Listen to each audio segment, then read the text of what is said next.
Assalamualaikum warahmatullahi wabarakatuh. Perkenalkan, nama saya Nurul Hasana, NPM 2315310058. Terima kasih sebelumnya untuk Bapak Dr. Holilul Kholik, SE, SH, MH,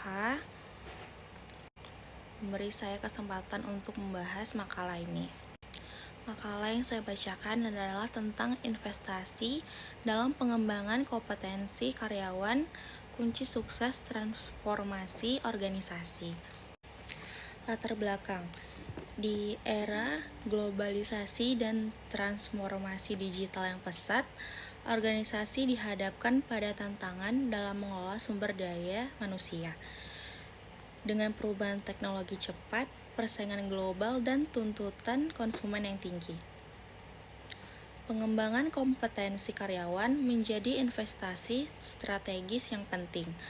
Dengan pergeseran dari pendekatan tradisional menuju pendekatan strategis yang melihat karyawan sebagai modal yang harus dikembangkan.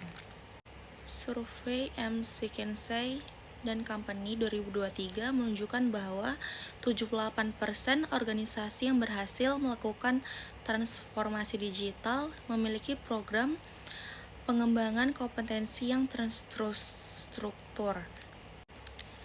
Fenomena Great Resignation pasca pandemi menegaskan pentingnya investasi dalam pengembangan kompetensi, dengan 63% karyawan mengundurkan diri karena kurangnya kesempatan untuk berkembang. World Economic Forum memprediksi bahwa 50% karyawan akan membutuhkan reskilling dan upskilling hingga 2025. Mengingat pentingnya pengembangan keterampilan teknis dan soft skills di era digital. Pengertian manajemen modal manusia. Manajemen modal manusia atau Human Capital Management merupakan pendekatan strategis dan holistik dalam pengelolaan aset yang paling berharga organisasi, yaitu manusia. Berbeda dengan manajemen sumber daya manusia tradisional, manajemen modal manusia memandang karyawan sebagai aset yang nilainya dapat ditingkatkan melalui investasi sistematis dalam pengembangan kompetensi.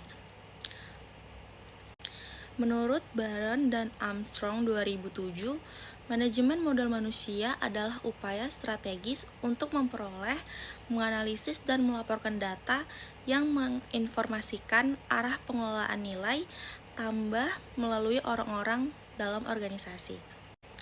Komponen-komponen Human Capital Management. Yang pertama adalah pengetahuan atau knowledge, meliputi pendidikan formal, pelatihan, dan pengalaman kerja. Yang kedua adalah keterampilan atau skills, kemampuan teknis dan non-teknis yang dibutuhkan dalam pekerjaan. Yang ketiga adalah pengalaman atau experience, akumulasi pembelajaran dari praktik kerja. Dan yang keempat adalah sikap dan perilaku atau attitude, cara karyawan bersikap dan berperilaku dalam organisasi. Pengembangan kompetensi karyawan sebagai investasi strategis.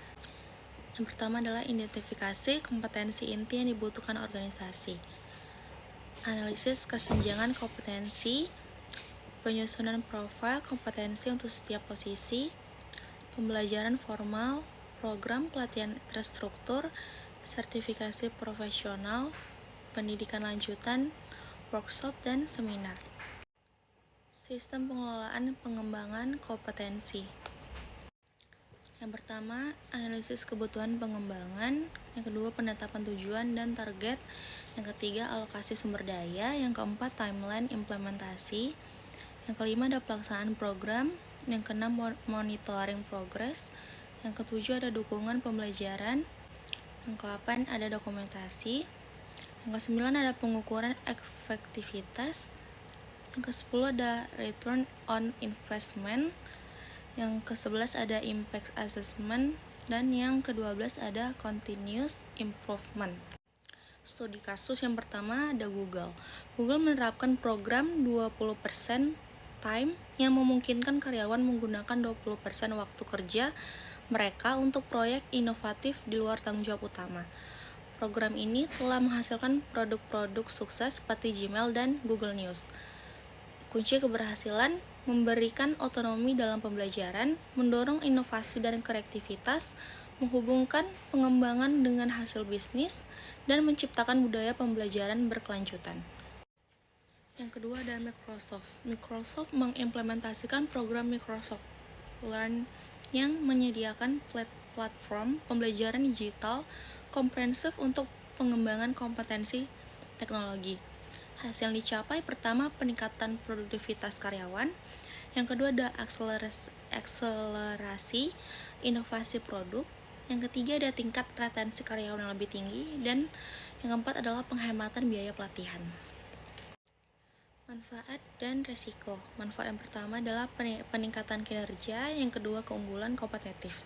Resikonya ada resiko finansial dan resiko operasional. Kesimpulannya adalah investasi dalam pengembangan kompetensi karyawan adalah kunci sukses dalam transformasi organisasi. Pengembangan kompetensi tidak hanya meningkatkan kemampuan individu, tetapi juga memperkuat daya saing organisasi secara keseluruhan dengan mencakup aspek pengetahuan, keterampilan, dan sikap secara terintegrasi. Faktor keberhasilan program ini mencakup komitmen top manajemen, pemetaan kompetensi yang tepat, dan evaluasi dampak secara sistematis. Selain itu, pengembangan kompetensi membantu organisasi menghadapi perubahan dengan lebih adaptif, meningkatkan inovasi, produktivitas, dan kinerja. Oleh karena itu, pengelolaan talenta yang berkelanjutan menjadi prioritas strategis dalam mendukung transformasi organisasi di era digital. Sekian presentasi dari saya, mohon maaf bila ada kekurangan. Assalamualaikum warahmatullahi wabarakatuh.